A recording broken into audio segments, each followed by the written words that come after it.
Good afternoon, everyone. I know you've been waiting patiently and you're shaking, getting ready for the speech, so I'll go ahead and get it started. First of all, thank you for coming. It's a privilege and opportunity to be able to speak to all of these engaged students and wonderful faculty and administrators and staff. We recognize the responsibility of having to represent 17,000 students, and we do not take that responsibility lightly. So let me start by saying that we've made strides in reinventing SGA and how we see ourselves as representatives and how we serve students. And understand that we have a very diverse student body with varying needs and concerns and issues. And in order to serve these needs and in order to serve these sectors on campus, we've had to do a whole lot of listening. But understand that in order to translate that into action, we can't just listen. We have to be able to understand those students. And I think that cultivating a climate of understanding is something that we need to do, especially in today's society, where we're continuing to polarize people's views and opinions and isolate them. We need to take these diverse opinions and views, and this is the perfect venue to do that. So we're happy to do that as a student government. And for the rest of my tenure at Cleveland State, I'm going to continue towards that goal. So while I have you here, I want to talk about some of the accomplishments that we've made from last semester and this semester. One of our huge initiatives that we started the year off with was Bike the Vote. This occurred during the election season, and as you remember, we had a registration drive here in the Student Center atrium. We had over 300 attendants, 100 of which were new registrants. So we were able to get these students registered. We were able to show them who was going to be on their ballot, where their polling location is, and what would be on the referendum.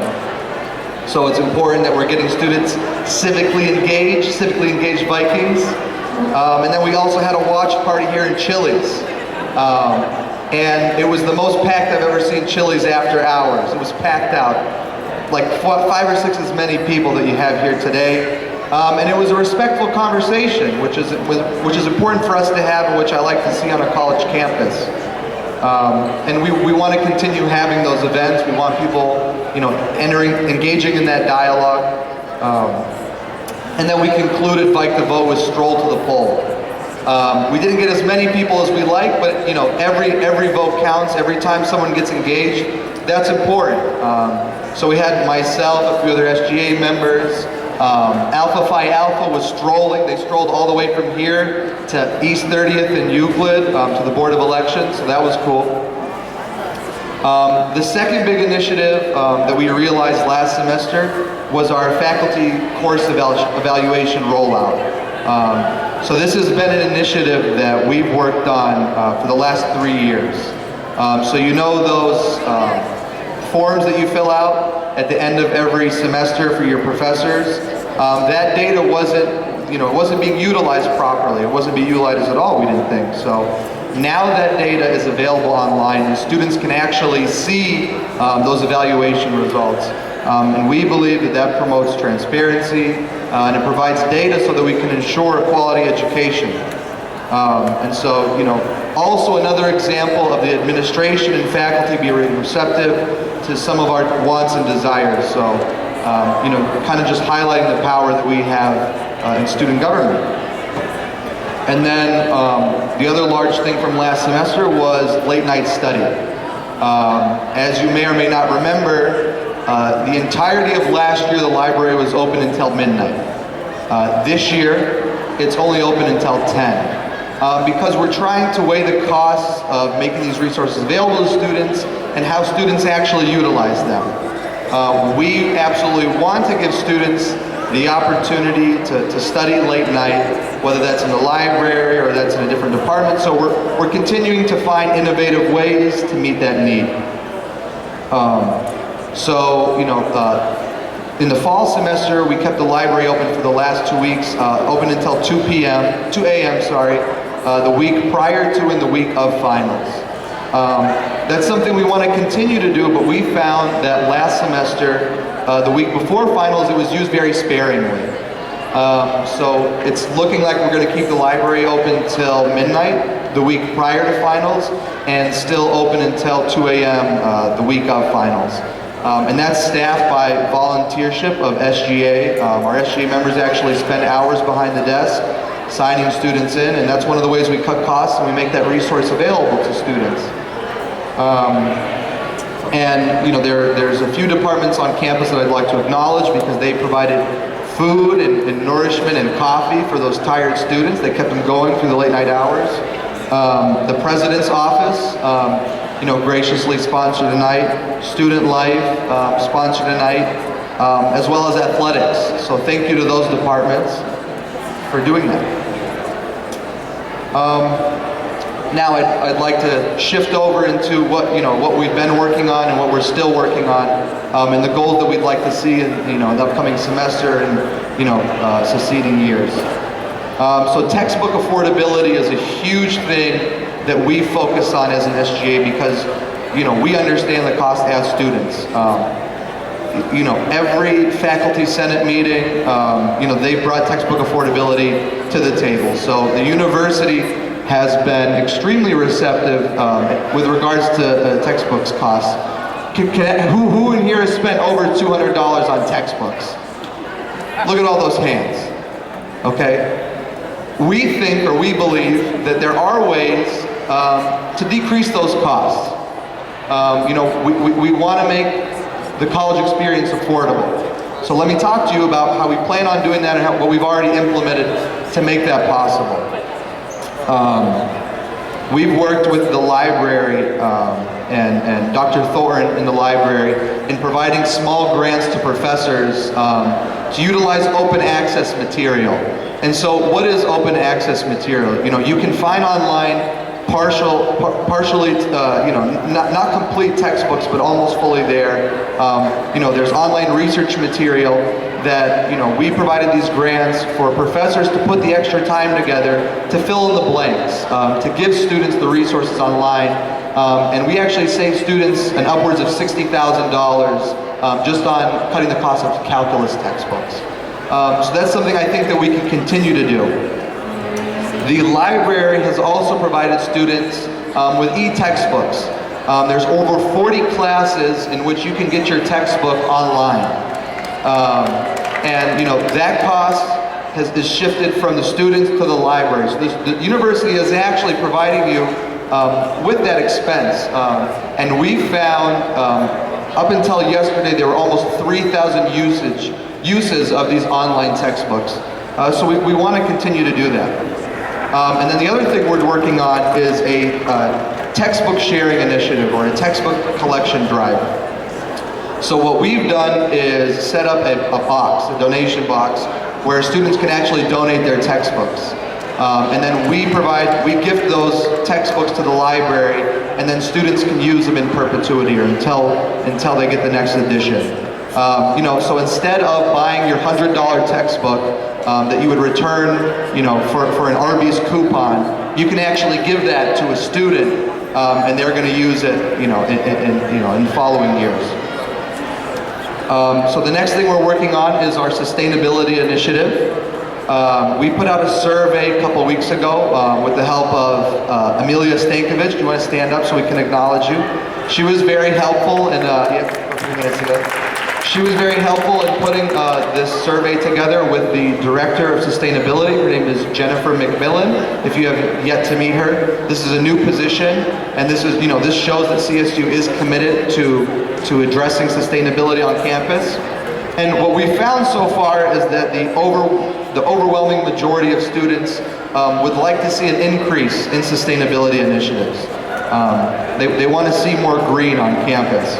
And we actually found that students would be in support of a nominal fee charged to them so that they can see additional green on campus.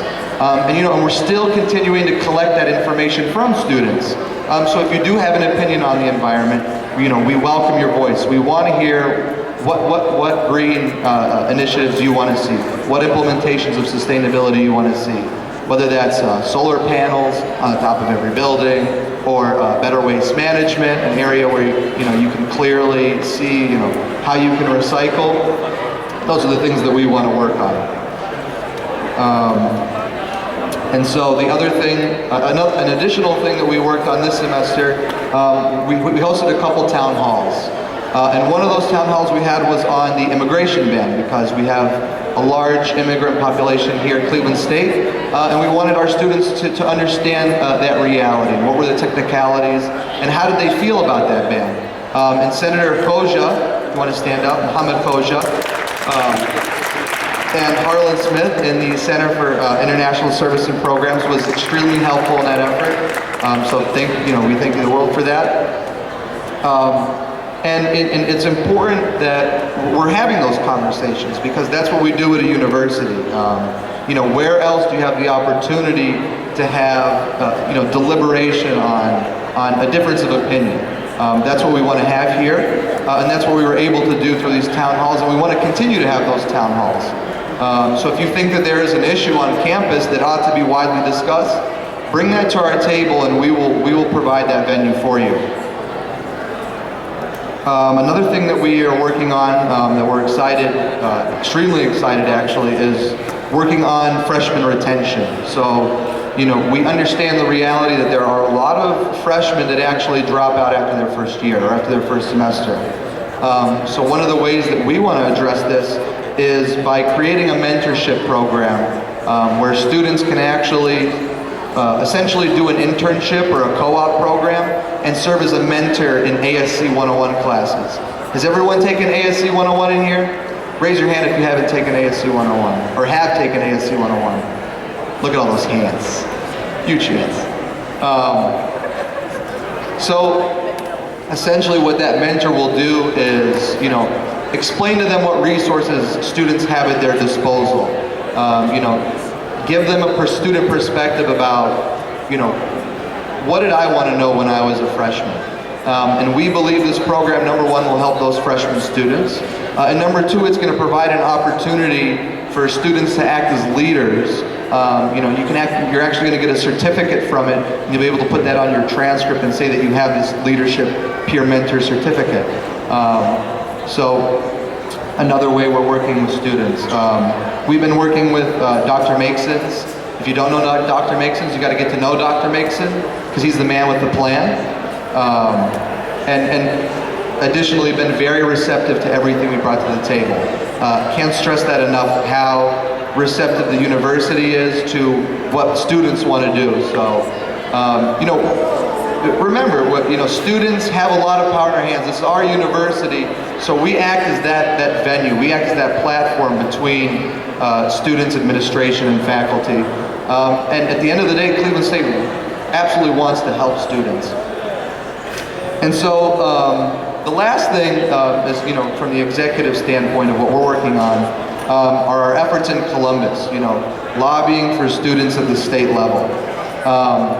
You may or may not know that there is an amendment to the budget bill regarding textbooks. And essentially what the state wants to do is have the university pay for the entire costs of student textbooks. So there'd be a one-time blanket fee for all students at the beginning of the semester, and the university is meant to pick up the rest of the tab. So, we write a resolution and we take an official stance as an SGA, whether we're in support of it or we're against it. And this is something that we just don't see as feasible. We don't think it actually hits the problem. It doesn't hit the real issue. What we're really arguing for is increased state subsidy. And so it's important to have a student voice in Columbus doing that.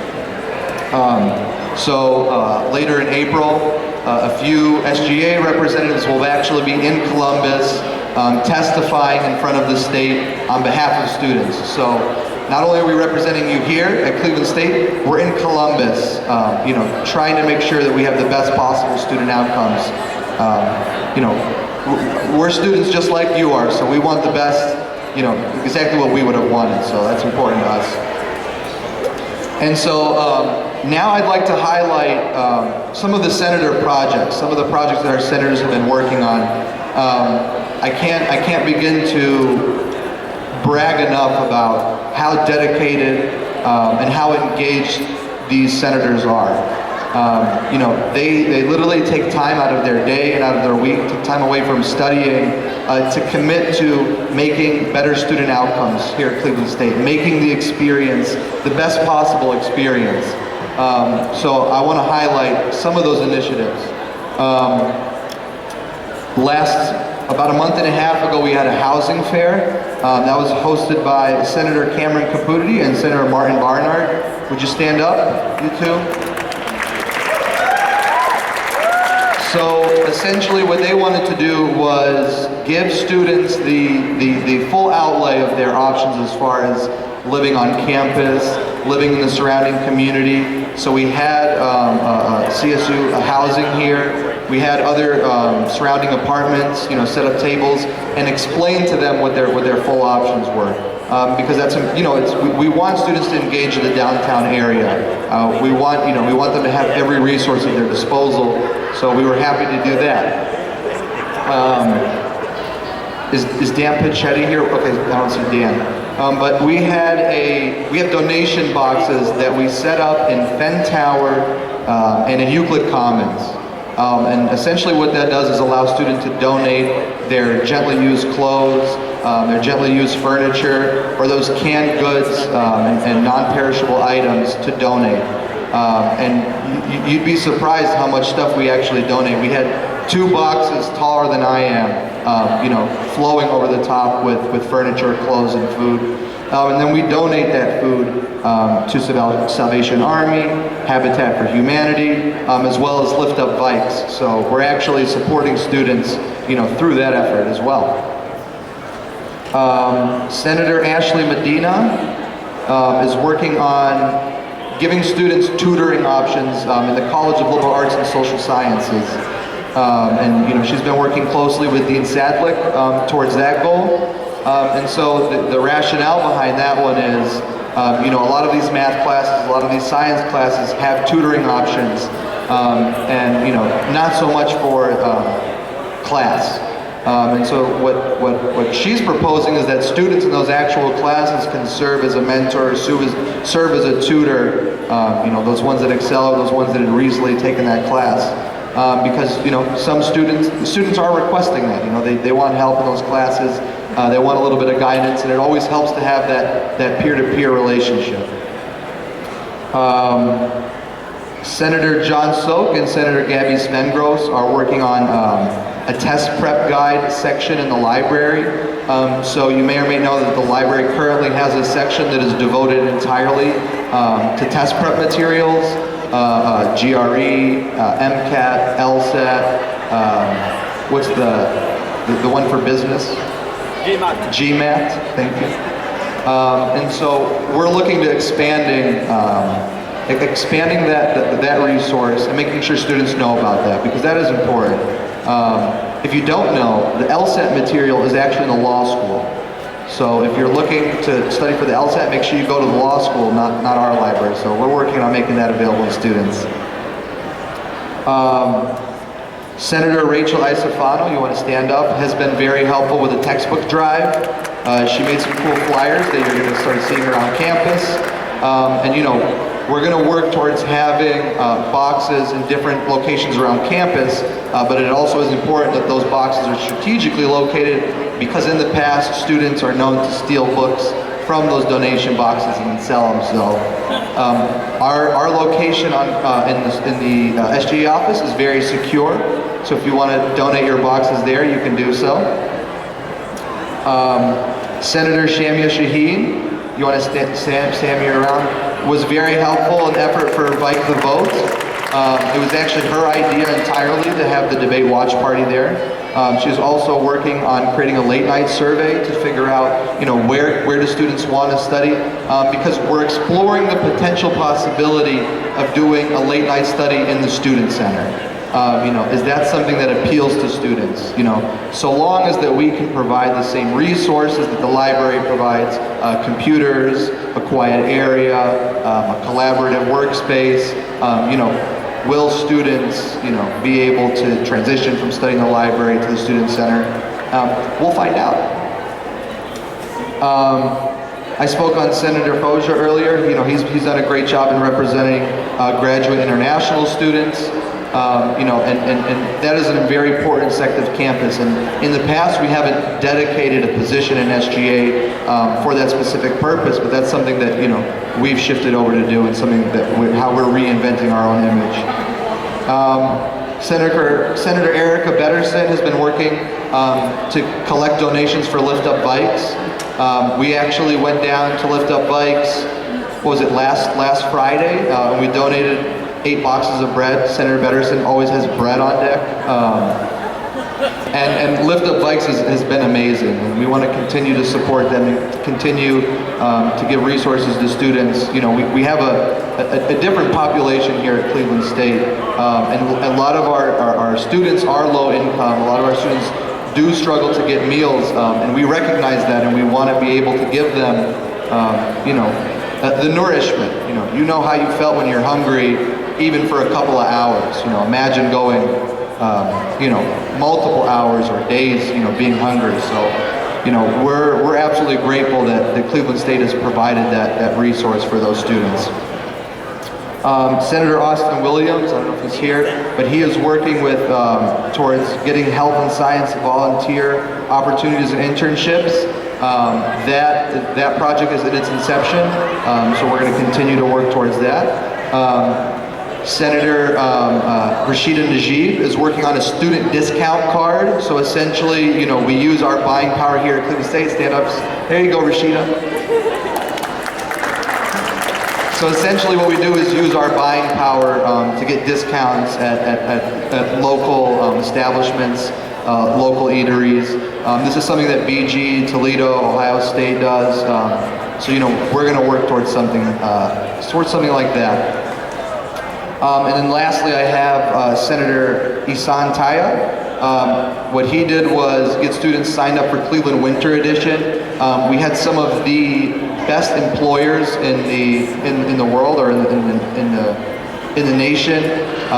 You know, they had a career fair, and I was told that we had 6 or 7 students actually get internships or full-time positions from Cleveland Winter Edition. So, you know, great job about letting students know about that resource.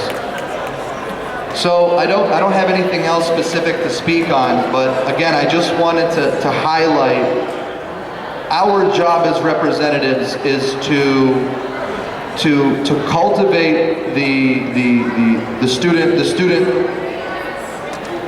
student experience. You know, we want to be able to relay what students feel, you know, what kind of outcomes they're looking for to administration, to faculty, so that students can get a quality education and have an amazing, life-changing experience here at Cleveland State.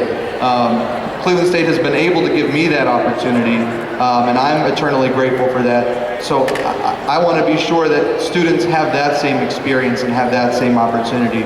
So see us as a friend in the community. You know, any issues or any concerns that you have, come see us. You know, we're here to help. We're here to make CSU an institution of choice. You know, making the comparisons that we had 4 or 5 years ago, you know, it's an entirely different institution. So thank you for coming out. I'd be glad to take questions if you want to do that. Also, please feel free to engage with your senators. Let them know what you're feeling, and let them know, you know, what you want this campus to look like. Thank you for coming.